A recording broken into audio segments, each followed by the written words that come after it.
put the guns down.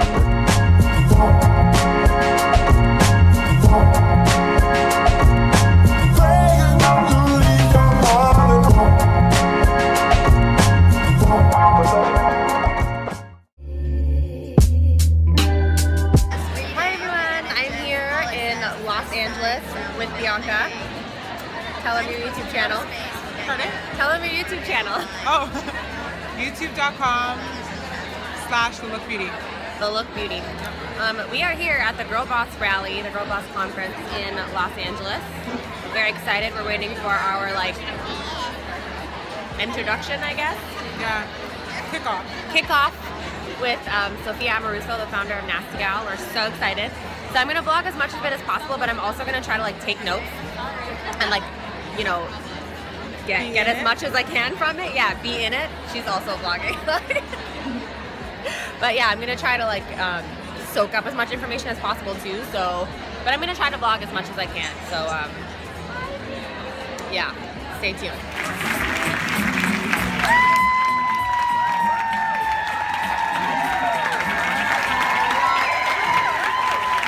Is this working? Okay, oh my god. All right, I want everyone to close your eyes. Okay. Ranking ourselves against one another doesn't really do anybody any good. Success isn't a straight line. And if you guys have been paying any attention over the course of the last year, my line has squirreled in every direction, and at the current moment, it's in a complete knot. And I don't have it figured out. Months go by, and this is a month before the book comes out, the first book, and I get a phone call. It's Alan, we're on. So the show, he had 2 weeks to do the interview with me. We had to turn it around. He had to come into my studio apartment, again, that studio apartment. It was a little bit bigger, this one was like 1 floor up. And he comes into the apartment, he brings his camera crew, and he shoots me doing my thing with my group coaching workshop, which was 12 people in my apartment. And we do the interview, he gets his photos, and he's standing around my vision board, and he looks at the New York Times style section masthead on the board, and he points at it, and he says, "What's this?" I said, "Well, I've been manifesting the story. There was a story about these food bloggers, and I just ripped that masthead out, and I put it on the wall," and he goes white. He looks at me in shock, and he said, "I wrote that story." So here I was, not only manifesting the exact vision of the story and the placement on the cover of the New York Times style section, but the same exact reporter who wrote the story I saw in the first place. So the power of our visions is far greater than you think. Ladies, We're listening to 5 Gabby things a Weinstein day. talk. Go down the She's list. really good. Don't I'm do gonna number 2 until you've completed some of number it for 1. you. Go to Your implants. Sure. Well, first of all, thank you.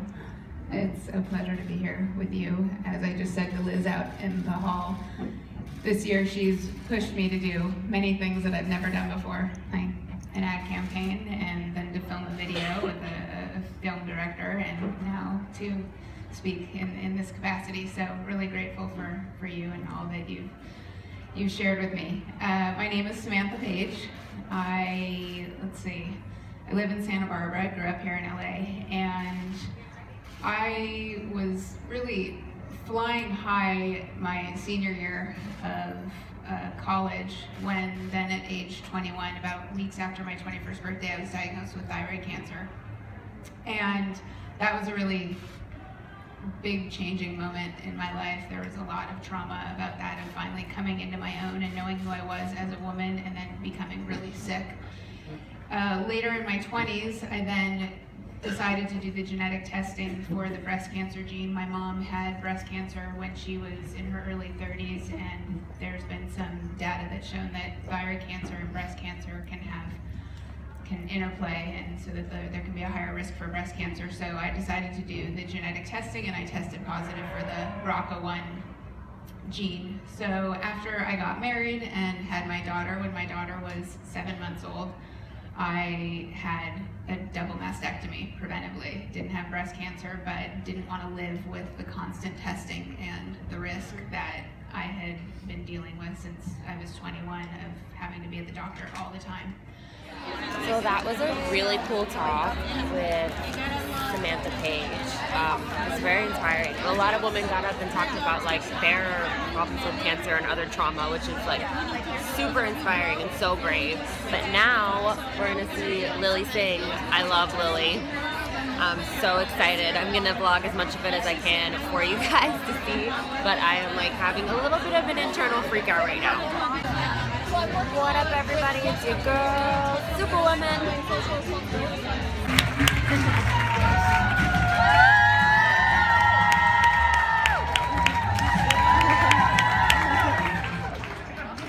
Thank you. Thanks for being here. Thanks for having me. This is so awesome. So much good energy and power. You guys having fun? Yes. Oh my god, so cool.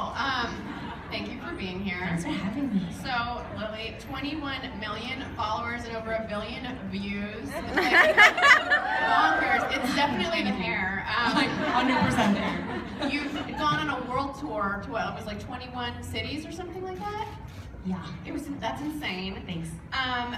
You made a documentary called Trip to Unicorn Island. Mm-hmm. Okay. Wait, how old are you? I mean, how old do I know? I'm 28. No shame in my game. I'm 28. Oh my god, you're like, okay, you're a baby. And Thanks so much. yes, I'm 30, I'll be 33 in a month. And you wrote a book called How to Be a let's just say it all together, a bows. How to be a boss. A bows. Bows. So this is the Kind of, I mean, can I consider myself a millennial? I am. I feel like millennials I think so. are kind of in this interesting time where we're growing up, and I don't know, you guys can tell me if you relate. We're in this like social media age where there's just validation floating around in the air sometimes. So sometimes I feel like when I talk to people, they feel like they're special, but for no reason. And I don't mean that in a mean way. I mean it in a way where it's like, hey, I don't have to work, but I'll just like post a quote about being special from Tumblr. And I'll just get a lot of likes on Instagram, or like get a lot of retweets, and these things will make me feel like I'm successful or special. And I'm just like, what about working hard? I just feel like that's kind of been lost with the younger generation, because they're just told they should have success, but not told that you have to work for it. I've just seen this trend of people saying, reach for the stars, dream for your dreams. I'm like, just stop doing that and work really hard. Like, stop doing all of those things, you know? So, yeah, that's what I'm about. It's not wishing for your dreams. It's stop wishing and just work for your dreams. Hi, this is Cynthia. Hello, is this your vlog? Yeah, I'm vlogging, yeah. This is Cynthia. She's very nice, we met today. Yeah. I'm still like looking at this, like checking them, like, oh. No, you look fine. I got to ask Lily a question, and I'm so happy, and I should have vlogged That's it. a really good question. Thanks. Really Maybe I'll talk about it later. Yeah. Bianca asked her a question too. Oh, that's right. Yeah, I'm really excited because right now we're gonna watch the founder of ClassPass and Brit & Co, and I love them both. I'm very excited. I'm gonna record it right now. To grow up with a mom who was probably a working mom and without the requirement of home ec class. Most of the girlfriends I had didn't take home ec. They didn't know how to make chocolate chip cookies or scrambled eggs in the morning. And I thought it was crazy. So Brit & Co, obviously I put my name in it because I'm so passionate about it myself, but it's really the core of our mission is to like bring creativity to women and change that creative confidence in women. And it doesn't mean you have to bake a cake from scratch. Like, you can buy the box mix. If you decorate it in a cool way, you can get total kudos on Instagram. So that's really where I started and where I saw the problem. You know, it started with emotion, then we went over to the data technology, and then starting in 2015, we brought this emotion back into the brand. And now if you look on our Instagram, there's so many of you who are providing photos of yourselves in lingerie, in our lingerie, but like classy, and also you know, a very individual part of self-expression. And these images are now being shown on our print catalog, in our videos on Facebook, anywhere where we can, because we're trying to promote this beautiful, glamorous idea of the true self, but it is real women who are doing this. So that's been a super rewarding part of the journey, and definitely unexpected, and hopefully there's more to come. ClassPass started out of a similar pain point. I was sitting at my desk looking for a ballet class, and it was actually much bigger than that moment. I had been dancing since I was 3 years old, It's something I've fought to keep in my life, and I say that in a way that I think people forget to keep their passions in their life because so many other things become more important or become a part of our lifestyle. And so I was sitting at my desk and I realized, why was this just not as easy as me opening Seamless Web or Open Table? Why couldn't I just create a search engine for all my ballet classes? And you know, in that moment, I really wanted other people to go back to what I always had in dance. Like, I feel alive when I'm performing, when I'm rehearsing, and I fought to keep that in my life. I went to MIT, I worked at Bain, and through my career, I always danced on the side, and that was sort of normal to me. But I looked at a lot of my friends, and I realized they would talk about their passions, whether it was being active or, you know, some musician work that they had been doing. They would talk about it in the past, like, I used to do this, and I wish I could do that. And I'm like, well, why not just go and do it? So. Okay, so we just finished the talk with Britt and Kyle. It was so good, and right now I'm in the Squarespace studio, which is where they like help you set up your Squarespace site if you don't already have one, and you can get like 10% off or something like that. And it's also like a pop-up shop. So they have like all these little booths of tons of different things that you can buy. I think I'm gonna buy Lily's book because I did not know that it was out yet, and that's so exciting.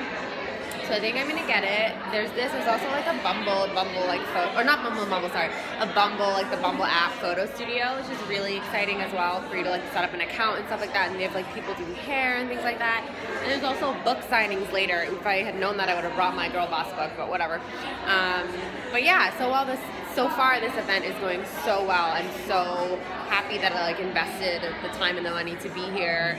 It's really inspirational and it's very, very motivational as well. So I'm gonna keep vlogging the rest of it for sure. Hope you guys are enjoying it, and I will see you with whoever the next speaker is. So we just finished at the rally. Yes, we did. I'm vlogging by, she's vlogging by together. It was so great.